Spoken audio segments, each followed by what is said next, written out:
Daudz dzīvokļu mājas pagalmā apkaimes iedzīvotāji melnos maisos krauj kvēpiem piesūkušās drēbes, kas tiks nodotas ķīmiskai tīrītavai. Zālājā novietotas vairākas kaudzes ar mazāk un vairāk sadegušiem sadzīves priekšmetiem, kas atradās pirmā stāva verandā un dzīvoklī. Neilgi pirms darba dienas beigām dzīvokļa īpašniece saņēma zvanu no sava dēla.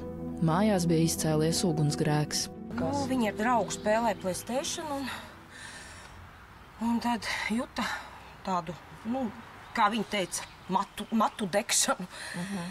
Un izgāja koridoriem un redzēja liesmas no verandas puses.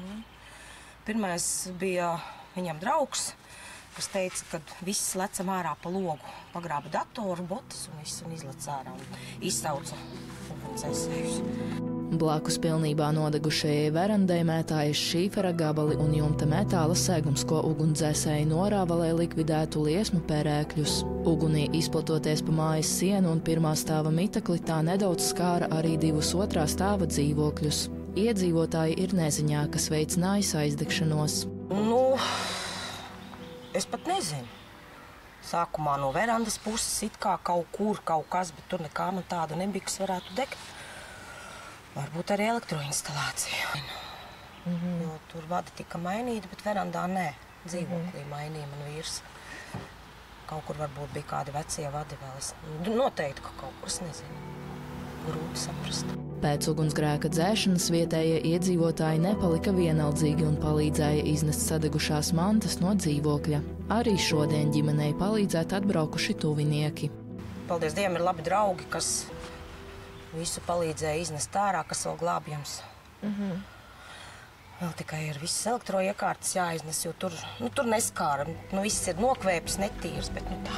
Ugunsgrēkā neviens no mājās esošajiem jauniešiem necieta. Arī ģimenes mīluļi paglābās no liesmām. Nama iedzīvotāji stāsta, ka ugunsdzēsēji notikuma vietā ieradās ļoti ātri, taču liesmas jau cēlās virs jumta un tās pilnībā likvidētas vien pēc 4 stundām. Dzēšana apgrūtināja fakts, ka jumtam apakšpusē bija metāla segums, kurš pārklāts ar šīferu jumtu. Tāpat fasādes siltinājumā izmantotas skaidrs, kurās izveidojušies vairāk degšanas perēkļi. Notikuma vietā strādāja Cēsu un Valmieras ugunsdzēsēju glābēji, 20:58 ugunsgrēks likvidēts. Organizācija pēc ugunsgrēka atvērusi ģimenei ziedojuma tālruņus, lai palīdzētu atspērties pēc nelaimes. Zvanot uz numuru 900 39 09 ziedosiet €1,50. Savukārt zvanot uz numuru 900 20 41 20 sniegsiet atbalstu €8 apmērā. Valērija Dimitrieva, Valdis Auzāns, Degpunktā.